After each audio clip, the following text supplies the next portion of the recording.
Good morning, everybody. In the periodic table, that is your third unit. Today we have to discuss about the next periodic function, and that periodic function is known as the electron gain enthalpy. Electron gain enthalpy.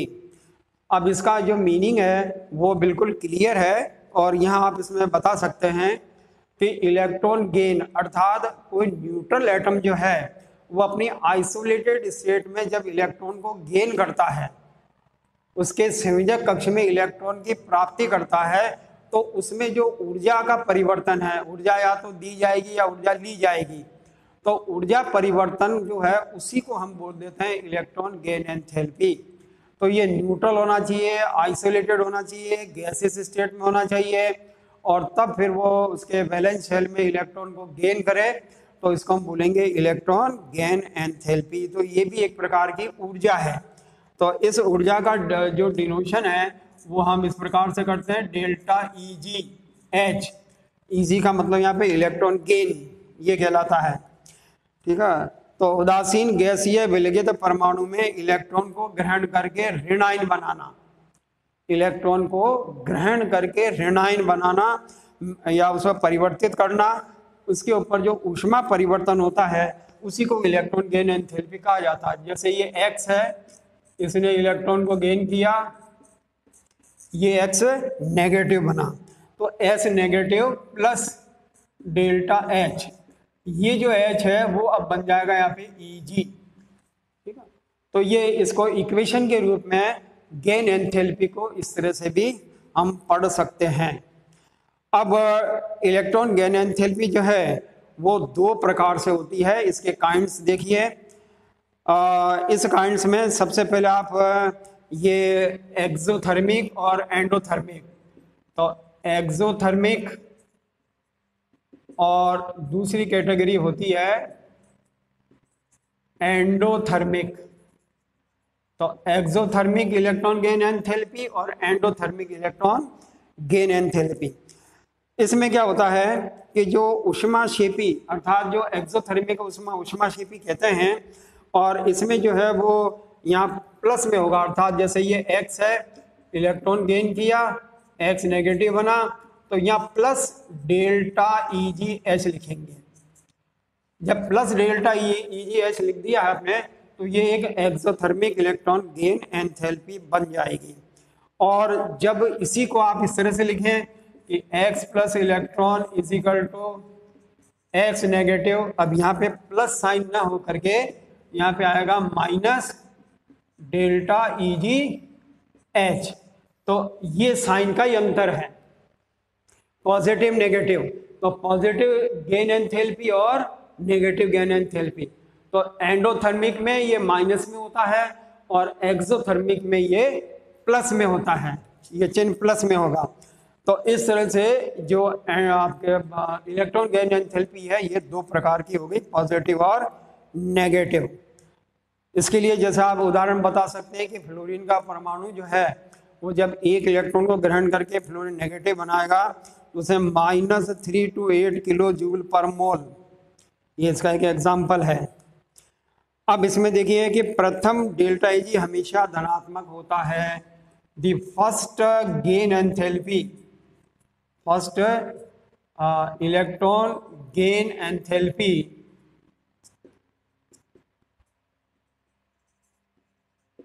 ये always positive, ये positive होती है हमेशा।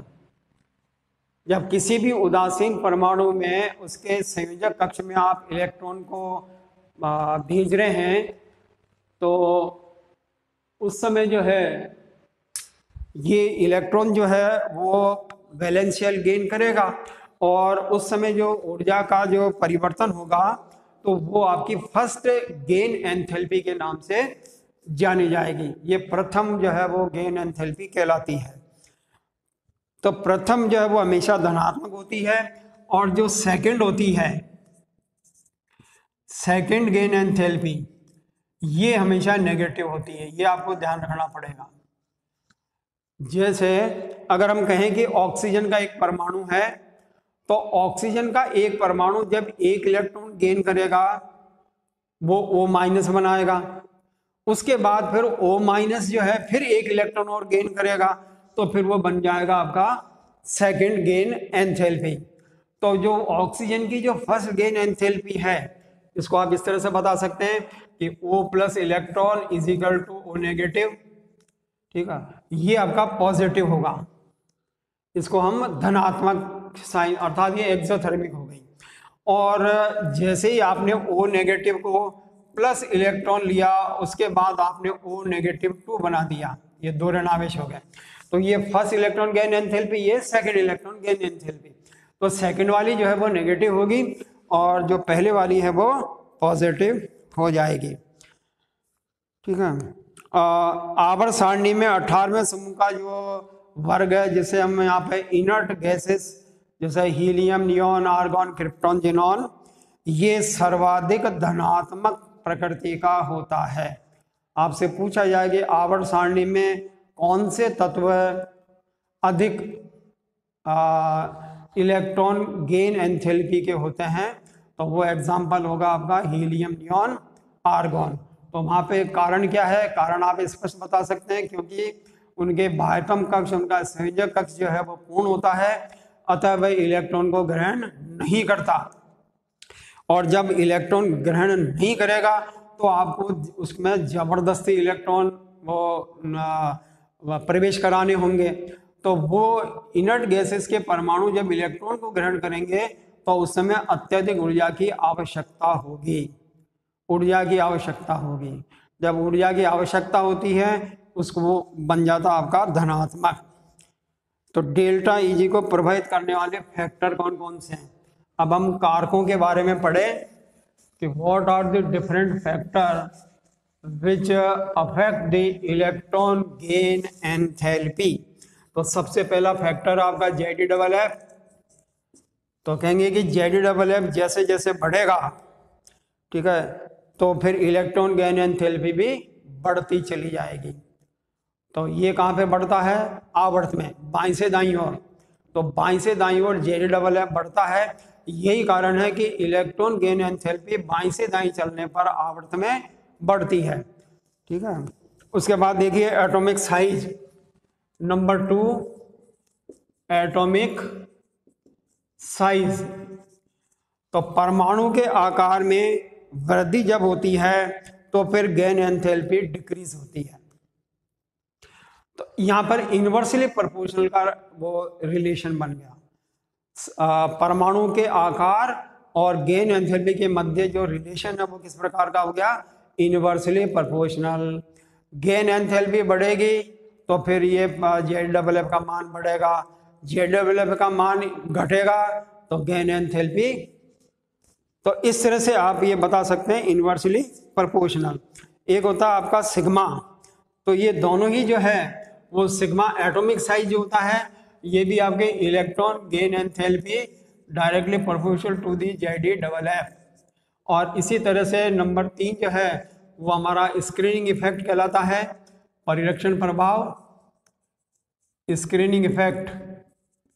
और ये screening effect जो है ये भी इसी कैटेगरी में आएगा, 1/सिग्मा से, इसको सिग्मा से डिनोट किया जाता है।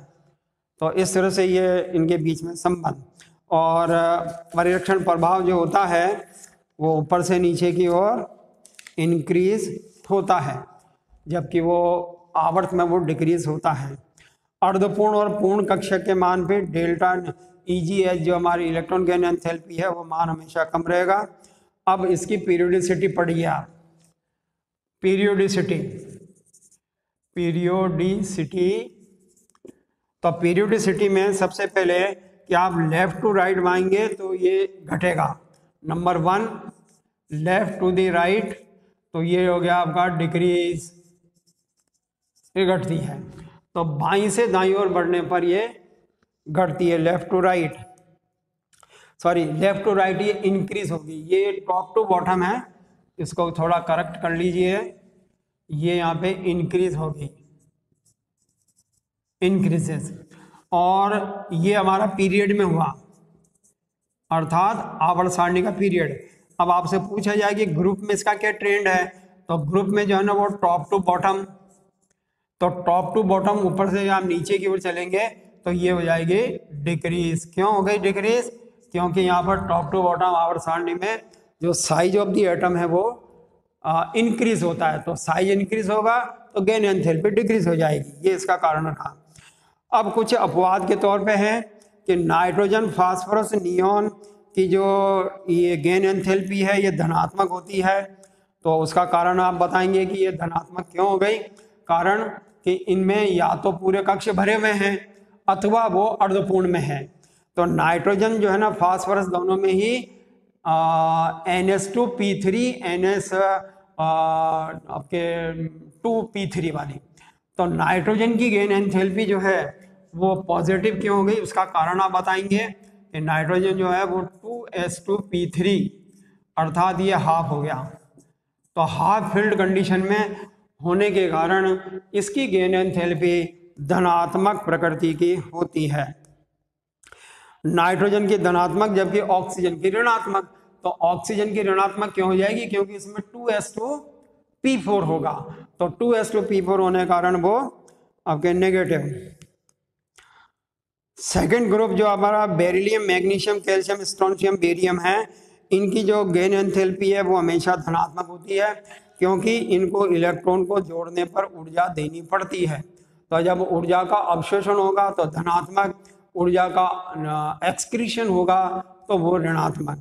तो सेकंड ग्रुप में क्योंकि वो पहले से स्थायी हैं, NH2 उनका कंप्लीट हो गया, इसलिए उनको इलेक्ट्रॉन की आवश्यकता नहीं रही, तो इलेक्ट्रॉन को देने के लिए हमें ऊर्जा भी साथ में देनी पड़ेगी। फ्लोरीन की जो गेन एंथैल्पी है वो फ्लोरीन से अधिक होती है, तो फ्लोरीन की जो गेन एंथैल्पी कम क्यों हो गई? होना तो ज़्यादा चाहिए था, लेकिन ऐसा क्यों हो गया?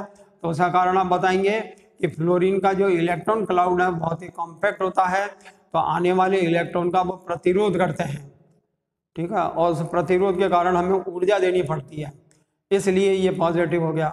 तो वो जो नेगेटिव होगा ऑक्सीजन के अंदर, उसका आकार बड़ा होना, ये भी आप बता सकते हैं। अब इनके एप्लीकेशन देखिए कि गेन एंथैल्पी के जो है वो क्या क्या एप्लीकेशंस हैं, इसके उपयोग हम कहाँ कहाँ कर सकते हैं। तो एप्लीकेशन में सबसे पहले आपकी बॉन्ड नेचर, बॉन्ड नेचर, बंध की प्रकृति। तो बॉन्ड नेचर को आपको डिफाइन करने के लिए, जैसे कि सोडियम है तो Na से Na पॉजिटिव बना, इलेक्ट्रॉन को डोनेट करने पर पॉजिटिव होगा ये, तो यहाँ पे जब पॉजिटिव होगा तो यहाँ पे ये कहा जाएगा कि बॉन्ड जो है वो कैसा हो गया? आयनिक प्रकृति का हो गया। तो डेल्टा, इसको तो हम ये इलेक्ट्रॉन डोनेट किया ना इसने, तो ये तो हो जाएगा डेल्टा HI, डेल्टा IH, इसको आप इस तरह से लिखें, इसको ये आयनन एंथैल्पी बन गई डेल्टा IH, और Cl जो होगा वो इलेक्ट्रॉन को ग्रहण करेगा तो ये Cl नेगेटिव बनाएगा, यहाँ पे हो जाएगी डेल्टा EgH, ये आयनन एंथैल्पी और ये गेन एंथैल्पी हो गई। तो अब कहेंगे कि ये जो दोनों के बीच में जो बॉन्ड होगा वो आयनिक प्रकृति का होगा। तो डेल्टा H का मान जालक ऊर्जा से कम होने पर यौगिक आयनिक हो जाता है। लैटिस एनर्जी, तो लैटिस एनर्जी का मान जब कम होता है तो कंपाउंड आयनिक होगा, केमिकल बॉन्ड कैसा हो जाएगा? आयनिक नेचर का। तो ये अगर दोनों के बीच में, संयोगी परमाणुओं के बीच में गेन एंथैल्पी का अंतर अगर कम है तो आयनिक, और अगर ज्यादा अंतर होगा तो फिर वो सहसंयोजक प्रकृति का होगा। तत्वों की अभिक्रियाशीलता, रिएक्टिविटी, एलिमेंट की the reactivity of the element, तो ये गेन एंथैल्पी इसको कैसे प्रभावित करता है? तो आप ये बताएंगे इसमें कि उच्च गेन एंथैल्पी जो है वो अधिक क्रियाशील होती है और जिनकी गेन एंथैल्पी का मान कम होता है वो कम क्रियाशील होते हैं। तो गेन एंथैल्पी के जो हमारे वैल्यू है उसके आधार पर हम एलिमेंट की एक्टिविटी भी डिसाइड कर सकते हैं कि वो ज़्यादा एक्टिव है या कम। आक्सीकारक क्षमता, आक्सीकारक क्षमता ये इलेक्ट्रॉन जो आपके गेन एंथैल्पी है उसके समानुपाती होती है। जैसे जैसे इलेक्ट्रॉन गेन एंथैल्पी का मान बढ़ेगा तो उसकी जो ऑक्सीडेशन नेचर है, उस तत्व की जो ऑक्सीडेशन नेचर है वो इंक्रीज होगी। ठीक है, यही कारण है कि हमारे राइट हैंड साइड के जो आवर्त सारणी में जो दाहिनी ओर के जो तत्व हैं वो प्रबल आक्सीकारक प्रवृत्ति के होते हैं। ठीक है, उनके आक्सीकारक प्रवृत्ति जो है वो बहुत ज़्यादा होती है। तो उसका कारण हम बताएंगे आप, ये कारण यहाँ पे स्पष्ट है कि इनके अंदर जो है वो गेन एंथैल्पी का मान सर्वाधिक होता है। तो ये इलेक्ट्रॉन गेन एंथैल्पी के बारे में